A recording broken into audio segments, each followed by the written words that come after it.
Welcome back once again. And in the previous tutorial, we are talking about the ratio between the switching frequency Fs and the cutoff frequency Fc should be far greater than 1. For the reasons that we don't want the high frequency ripple to get into our output voltage VO. So, as we have seen here, Vd is a pulsed waveform and which has been passed through a filter, low pass filter, right? So we are talking about the cutoff frequency of that filter with respect to the switching frequency of the converter. So let's see by taking some examples and what happens really if the switching frequency is very low. So we'll take one at a time, like we'll take an example.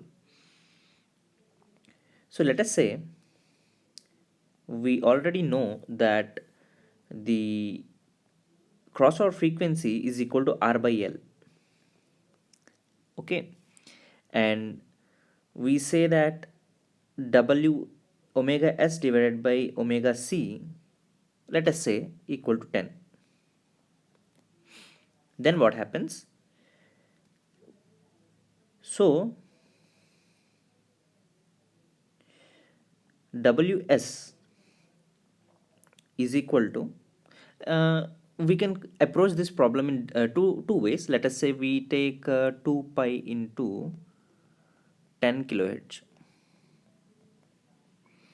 This gives me around 6.2 means 62,000 radians per second, isn't it? So this will set a value for the R by L ratio, and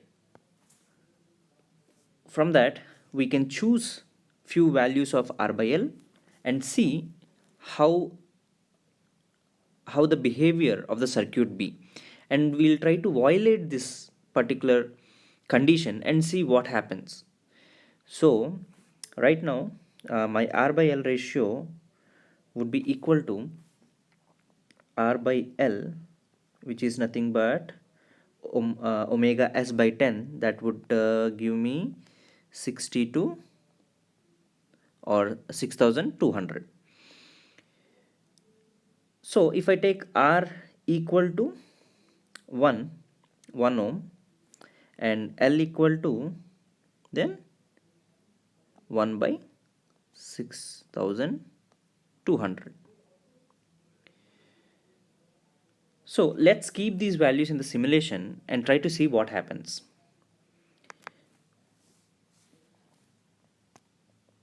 So basically we have this circuit and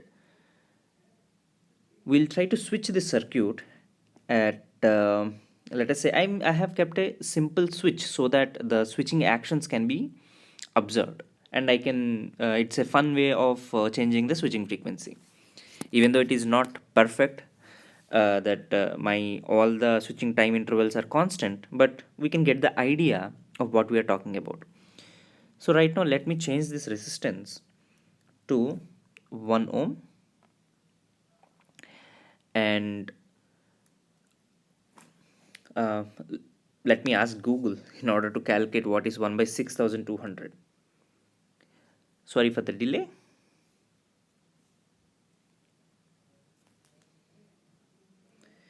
So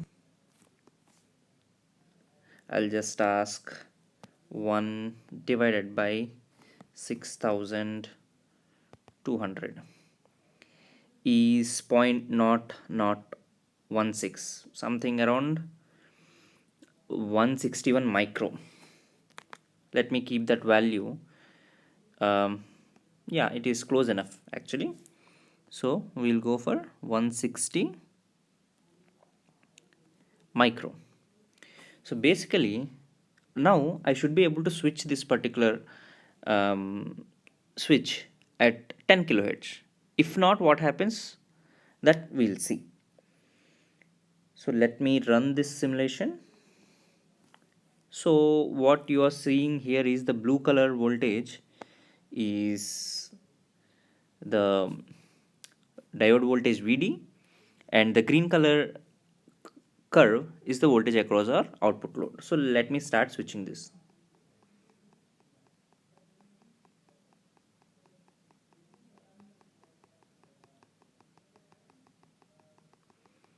So you can see here, even though the diode voltage is a square waveform,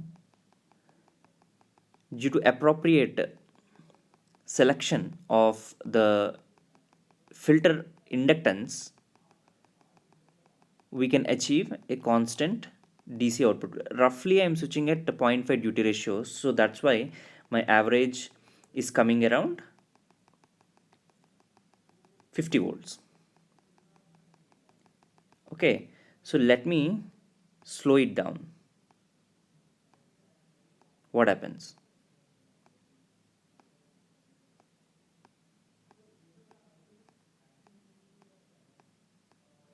Look at the switching ripple right now.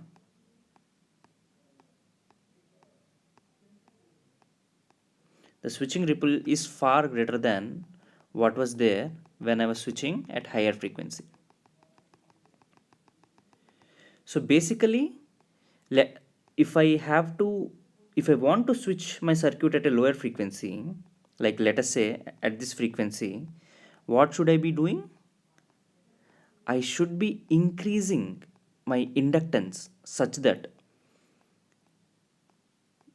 the ripple will reduce.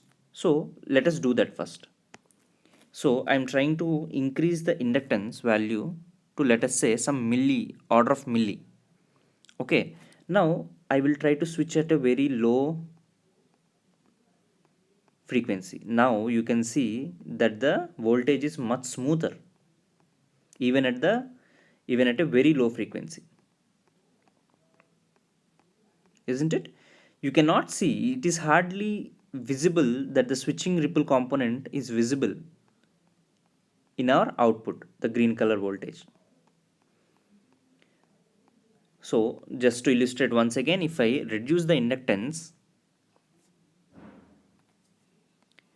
to something like a micro 125 micro, then again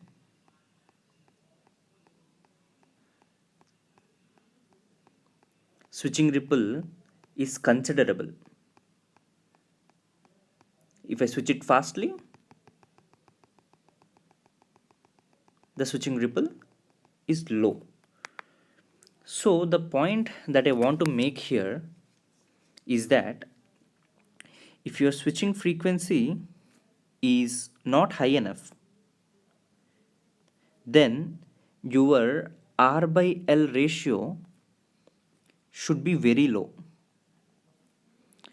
So realizing a R by L ratio, lower R by L ratios implies for a fixed resistance, implies because why we are fixing resistance, because resistance is our load here.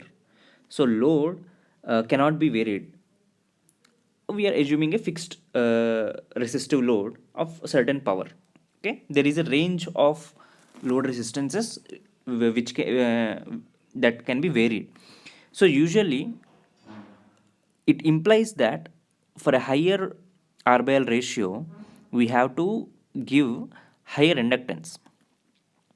So higher inductance can be achieved through higher number of turns. L is equal to, if you go for a simple inductance formula, N square by reluctance, isn't it?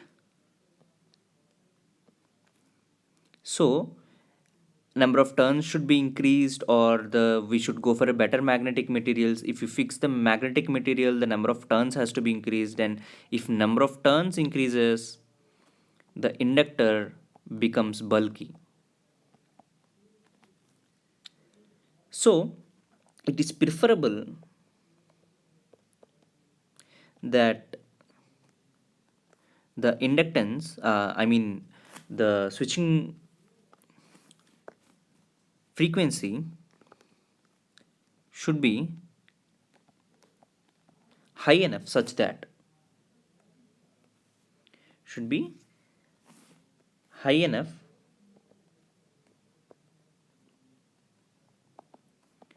to realize a practical inductor. What do you mean by practical inductor? It should not be difficult to manufacture, or it should not be bulky. So that's the